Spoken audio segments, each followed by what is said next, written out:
যেই স্ত্রীকে ছেড়ে চলে গিয়েছিল, বছরের পর বছর পর যখন আইপিএস হয়ে ফিরল, তখন তাকে গোবরের ঘুঁটে বানাতে দেখল।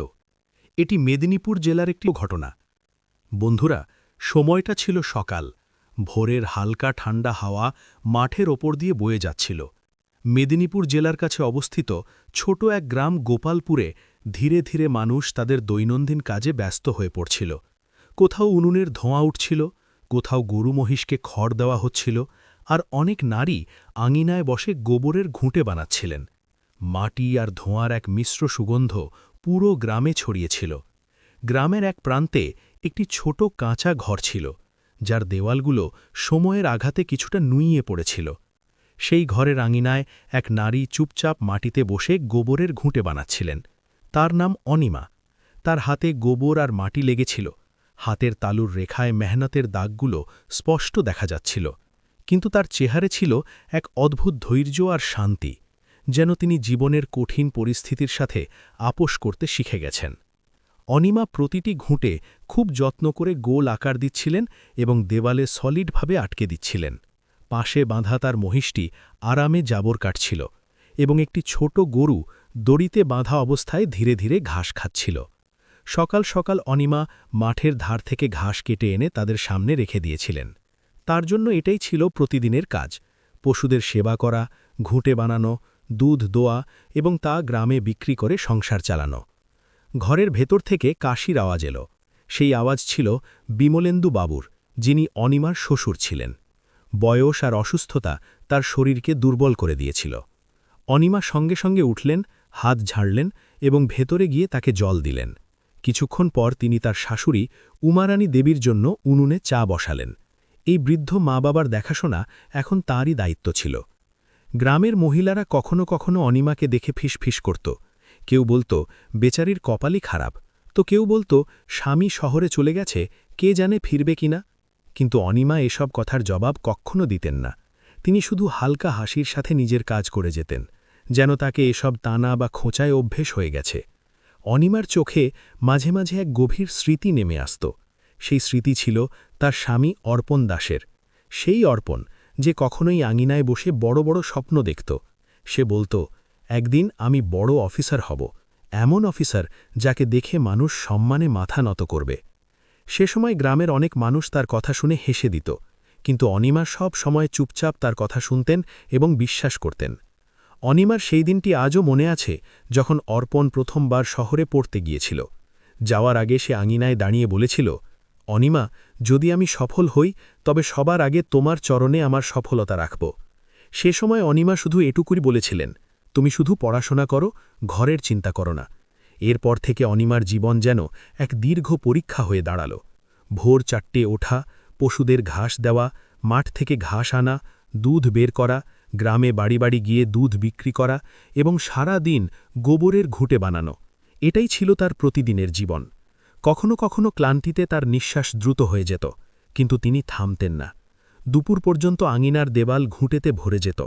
অনিমা সেগুলোর দিকে এমনভাবে তাকাতেন যেন প্রতিটি ঘুঁটে তার জীবনের পরিশ্রমের এক একটি গল্প। বিকেলে সেই ঘুঁটেগুলো গ্রামের বাজারে বিক্রি হয়ে যেত, আর সেই টাকা দিয়েই ঘরের রেশন আসত, ওষুধ আসত এবং বাকি বেঁচে যাওয়া টাকা তিনি চুপচাপ আলাদা করে রেখে দিতেন। সেই টাকার একটি অংশ প্রতি মাসে শহরে পাঠানো হতো, কিন্তু খুব কম মানুষই জানত যে সেই টাকা কার জন্য যায়। অনিমা কখনো কারো কাছে এর উল্লেখ করতেন না। তার কাছে এটি ছিল শুধু একটি দায়িত্ব, একটি স্বপ্ন, যা তিনি নিজের বুকে আগলে রেখেছিলেন। সেদিন সকালেও তিনি একইভাবে কাজে ব্যস্ত ছিলেন। সূর্য ধীরে ধীরে ওপরে উঠছিল এবং গ্রামের বাচ্চারা স্কুলে যাওয়ার জন্য তৈরি হচ্ছিল। অনিমা আরও একটি ঘুঁটে বানিয়ে দেওয়ালে লাগিয়েছেন মাত্র, এমন সময় দূর রাস্তার দিক থেকে হঠাৎ গাড়ির আওয়াজ শোনা গেল। প্রথমে গ্রামের মানুষ খুব একটা গুরুত্ব দেয়নি, কিন্তু কিছুক্ষণের মধ্যেই রাস্তায় পুলিশে 2-3টি গাড়ি এসে থামল। সাইরেনের আওয়াজ শুনে মানুষ ঘর থেকে বেরিয়ে আসতে লাগল। গ্রামে এভাবে পুলিশের কাফেলা খুব কম আসত, তাই সবার চোখে ছিল কৌতূহল। অনিমাও এক মুহূর্তের জন্য মাথা তুলে রাস্তার দিকে তাকালেন। পুলিশের একটি বড় সাদা গাড়ি ধীরে ধীরে গ্রামের মাঝখানে এসে থামল। দরজা খুলল এবং সেখান থেকে এক লম্বা, সুশৃঙ্খল যুবক অফিসার নামলেন। তার উর্দি চকচক করছিল এবং কাঁধে আইপিএসের তারাগুলো পরিষ্কার ঝলঝল করছিল। সেই অফিসার কিছুক্ষণ গ্রামটিকে খুব মনোযোগ দিয়ে দেখলেন, যেন কোনো পুরনো দৃশ্য চেনার চেষ্টা করছেন। তারপর তার দৃষ্টি ধীরে ধীরে ঘুরতে ঘুরতে সেই আঙিনায় পৌঁছল, যেখানে অনিমা মাটিতে বসে গোবরের ঘুঁটে বানাচ্ছিলেন। যেই তার চোখ অনিমার ওপর স্থির হল, তার চেহারার ভাব হঠাৎ বদলে গেল। ওদিকে অনিমাও যখন সেই অফিসারের দিকে তাকালেন, তার হাতে ধরা ঘুঁটেটি ধীরে ধীরে নিচে পড়ে গেল। মাটির সেই ঘুঁটেটি আঙিনার জমিতে ভেঙে টুকরো টুকরো হয়ে গেল, এবং কিছুক্ষণের জন্য সময় যেন সেখানেই থমকে গেল। আঙিনায় পড়ে যাওয়া ঘুঁটেটি যেন সেই মুহূর্তের নীরবতাকে আরও ভারী করে তুলল।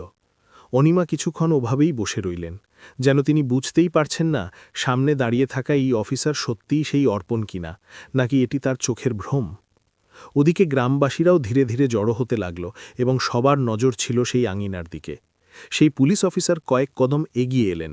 তার জুতোর শব্দ কাঁচা মাটিতে স্পষ্ট শোনা যাচ্ছিল। তার চোখে ছিল এক গভীর অস্থিরতা, যেন কোনো হারানো স্মৃতি হঠাৎ সামনে চলে এসেছে।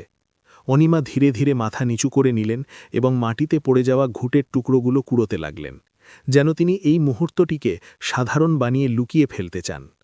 গ্রামের কিছু মুরব্বী ফিসফিস করতে লাগলেন। কেউ একজন ধীরে বললেন, আরে, এ তো সেই অর্পণ মনে হচ্ছে। অন্যজন অবাক হয়ে বললেন, সত্যিই কি সেই, যে একসময় এই গ্রাম থেকে শহরে গিয়ে পড়াশোনা শুরু করেছিল? দেখতে দেখতে এই খবর পুরো গ্রামে ছড়িয়ে পড়ল যে কোনো বড় অফিসার এসেছে। বছরখানেক আগে এই গ্রামই ছিল অর্পণের স্বপ্নের সাক্ষী। সে ছিল এক গরিব পরিবারের ছেলে, যার কাছে পড়ার জন্য বইও পুরোপুরি থাকত না। অনেক সময় সে স্কুল থেকে ফিরে মাঠের ধারে বসে যেত এবং বই খুলে পড়াশোনা করত। গ্রামের অনেকে তাকে দেখে হাসত এবং বলতো, আরে অর্পণ, এত পড়ে কি হবে, শেষে তো হালই ধরতে হবে। কিন্তু অর্পণ সেসব কথা কানে তুলত না। তার চোখে ছিল অন্য এক জেদ। সে প্রায়ই বলতো, একদিন আমি বড় অফিসার হব, এমন অফিসার যে মানুষ নাম শুনেই চিনবে।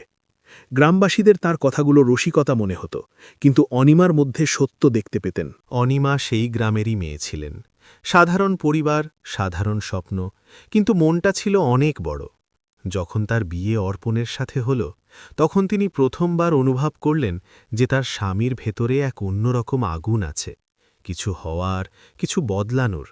বিয়ের পর অনেক সন্ধে এমন হতো যখন অর্পণ আঙিনায় বসে পড়াশোনা করত, আর অনিমা চুপচাপ উনুনের পাশে বসে রুটি বানাতেন। মাঝে মাঝে পড়তে পড়তে অর্পণ থেমে যেত এবং বলতো, অনিমা, যদি আমি সত্যিই অফিসার হয়ে যাই তবে? অনিমা হেসে জবাব দিতেন, তবে গ্রামের মানুষ গর্ব করবে, আর আমি সবচেয়ে বেশি। কিন্তু সেই স্বপ্নের পথ সহজ ছিল না। ঘরের অবস্থা খুব খারাপ ছিল। অর্পণের বাবা বিমলেন্দুবাবু খেতে মজুরি করতেন, এবং মা উমারানী দেবী ঘরের ছোটখাটো কাজ করে কোনো মতে খরচ চালাতেন। অনেক সময় ঘরে এতটাও টাকা থাকত না যে পড়ার বই কেনা যায়। একদিন অর্পণ ভারী মনে বলেছিল, হয়তো আমার পড়াশোনা ছেড়ে দেওয়া উচিত। ঘরের অবস্থা দেখে মনে হচ্ছে এখন স্বপ্ন দেখাও ভুল। সে সময় অনিমা প্রথমবার তাকে বকা দিয়ে বলেছিলেন, যদি তুমি হার মেনে নাও তবে এই স্বপ্ন চিরকালের জন্য শেষ হয়ে যাবে। সেদিন রাতে অনিমা ঘুমাতে পারেননি। তিনি চুপচাপ আঙিনায় বসে আকাশের দিকে তাকিয়েছিলেন। তার মনে শুধু একটাই কথা ছিল, যদি অর্পণের স্বপ্ন ভেঙে যায় তবে তার জীবনও অপূর্ণ থেকে যাবে। পরের দিন সকালে তিনি এক সিদ্ধান্ত নিলেন। তিনি অর্পণকে বললেন, তুমি শহরে যাও আর পড়াশোনা করো, এখানকার চিন্তা করো না। অর্পণ অবাক হয়ে জিজ্ঞেস করেছিল, কিন্তু টাকা কোথা থেকে আসবে? অনিমা শুধু বলেছিলেন, আমি সামলে নেব। কিছুদিন পরেই অর্পণ শহরে চলে গেল। যাওয়ার সময় সে গ্রামের সেই কাঁচা রাস্তায় দাঁড়িয়ে পেছন ফিরে তাকিয়েছিল। অনিমা আঙিনার দরজায় দাঁড়িয়েছিলেন। তার চোখে জল ছিল, কিন্তু ঠোঁটে ছিল হাসি। অর্পণ তখন জানত না যে তার চলে যাওয়ার পর অনিমার জীবন কতটা বদলে যেতে চলেছে। সেই দিনের পর থেকে অনিমার প্রতিটি দিন এক নতুন মেহনত, এক নতুন দায়িত্ব আর এক নতুন পরীক্ষা নিয়ে আসতে চলেছিল। তিনি ধীরে ধীরে ঘরের সমস্ত দায়িত্ব নিজের কাঁধে তুলে নিলেন। বৃদ্ধ মা বাবার সেবা, ঘরের খরচ, পশুদের দেখাশোনা, সব কিছু তার ভরসায় ছিল। কিন্তু তার মনে একটাই সন্তোষ ছিল যে অর্পণ এখন তার স্বপ্নের পথে এগিয়ে চলেছে। সময় বয়ে গেল, ঋতু বদলে গেল, কিন্তু অনিমার সংগ্রাম শেষ হল না। তার হাতের মেহনত, তার হৃদয়ের আশা এমন এক রাস্তার সূচনা করেছিল যার শেষ এখনও কারো কাছে দৃশ্যমান ছিল না। অর্পণের শহর যাওয়ার পর গোপালপুর গ্রামের সেই ছোট বাড়িটি অনিমার জন্য পুরো দুনিয়া হয়ে গিয়েছিল। সূর্য ওঠার আগেই তিনি উঠে পড়তেন, সবার আগে আঙিনায় বাঁধা গরু মহিষের কাছে যেতেন, তাদের সামনে তাজা ঘাস দিতেন এবং ধীরে ধীরে তাদের মাথায় হাত বুলিয়ে দিতেন। পশুদের চোখের মধ্যে যেন তিনি আপনত্ব খুঁজে পেতেন, কারণ ঘরে এখন তিনিই সবচেয়ে বেশি পরিশ্রম করছিলেন। ঘাস আনার জন্য অনিমাকে প্রতিদিন গ্রাম থেকে একটু দূরে মাঠের দিকে যেতে হতো। হাতে কাস্তি নিয়ে তিনি মাঠের ধার দিয়ে হাঁটতেন এবং ঘাস কেটে আঁটি বেঁধে নিতেন। রোদ এত তেজ হতো যে কপাল থেকে ঘাম ঝরত, কিন্তু তিনি না থেমে কাজ করতেন। ঘাসের বড় আঁটি মাথায় নিয়ে যখন গ্রামের কাঁচা পথ দিয়ে ফিরতেন, রাস্তার মহিলারা প্রায়ই জিজ্ঞেস করত, এত মেহনত কেন করো অনিমা? তিনি শুধু হালকা হাসি দিয়ে বলতেন, সংসার চালানোর জন্য মেহনত তো করতেই হয়। ঘর ফিরে তিনি সবার আগে মহিষের দুধ বের করতেন, তারপর সেই দুধ বড় মটকায় ভরে গ্রামের কিছু বাড়িতে বিক্রি করতে যেতেন। সকাল সকাল যখন মানুষ দরজায় দাঁড়িয়ে দুধ নিত, তখন কেউ তার মেহনতের প্রশংসা করত, আবার কেউ চুপচাপ টাকা দিয়ে দরজা বন্ধ করে দিত। দুধ বিক্রি করে ফেরার পরও তার কাজ শেষ হতো না। আঙিনায় জমা গোবর সংগ্রহ করে খুব ধৈর্য ধরে ঘুঁটে বানাতেন। হাতে করে গোবরকে গোল আকার দিতেন আর দেয়ালে এক এক করে আটকে দিতেন। ধীরে ধীরে পুরো দেয়াল ঘুঁটেতে ভরে যেত। এই ঘুঁটেগুলোই ছিল অনিমার উপার্জনের আরও একটি পথ। সপ্তাহের একদিন তিনি সেগুলো সংগ্রহ করে গ্রামের ছোট বাজারে বিক্রি করতে যেতেন। বাজারে অনেক মানুষ তার সাথে দরাদরি করত, কিন্তু তিনি চুপচাপ সব শুনতেন আর যা পেতেন তাতেই সন্তুষ্ট থাকতেন। অনিমার প্রতিদিন এভাবেই কাটত, কাজ, মেহনত আর দায়িত্বের মধ্যে। কিন্তু এসবের পেছনে তার একটাই লক্ষ্য ছিল। তিনি জানতেন শহরে অর্পণ পড়াশোনা করছে আর তার টাকার প্রয়োজন হবে।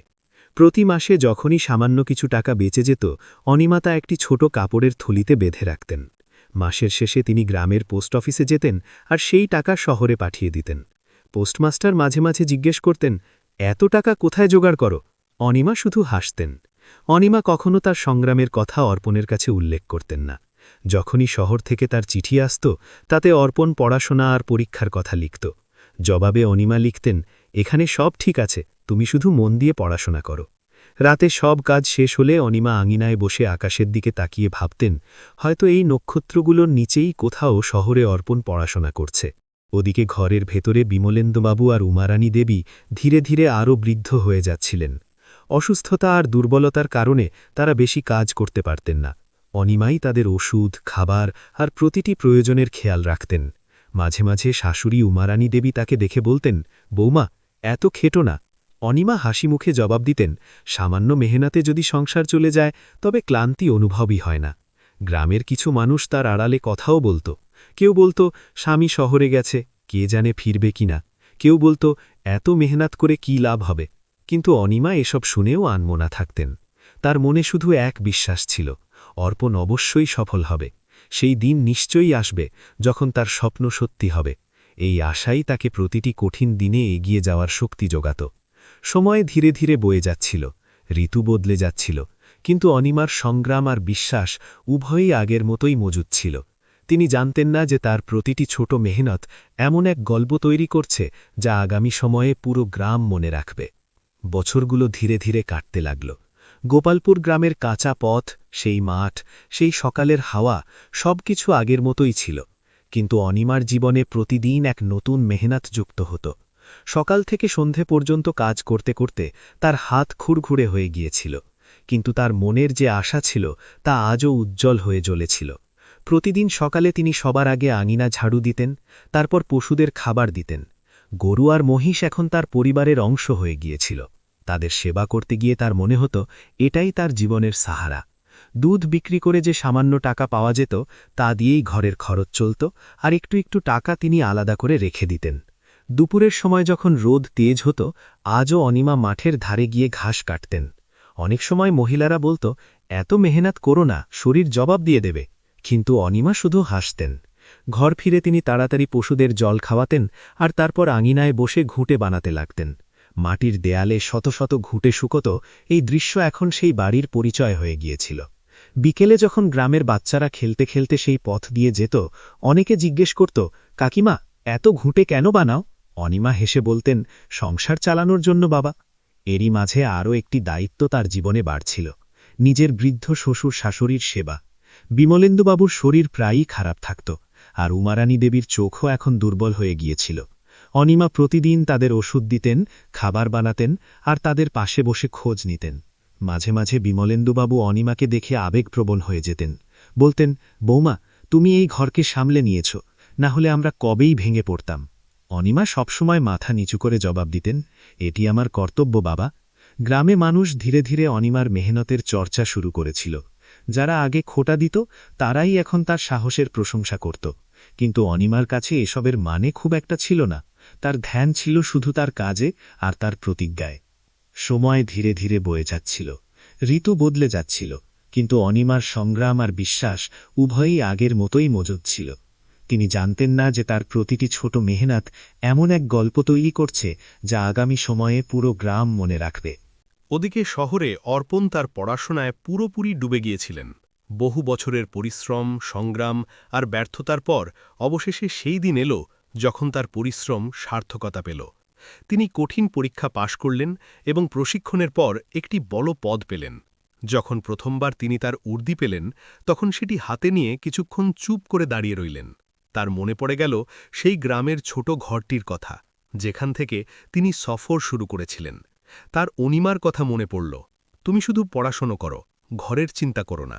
বহু বছর ধরে তিনি তার কাজ আর দায়িত্বে এতটাই জড়িয়েছিলেন যে গ্রামে আসা সম্ভব হয়নি।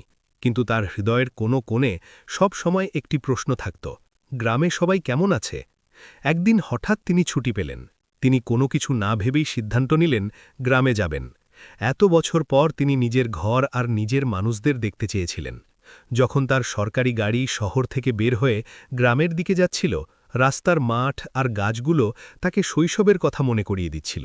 প্রতিটি মোড়ে তার মনে হচ্ছিল তিনি তার পুরনো দিনগুলোর কাছাকাছি পৌঁছে যাচ্ছেন।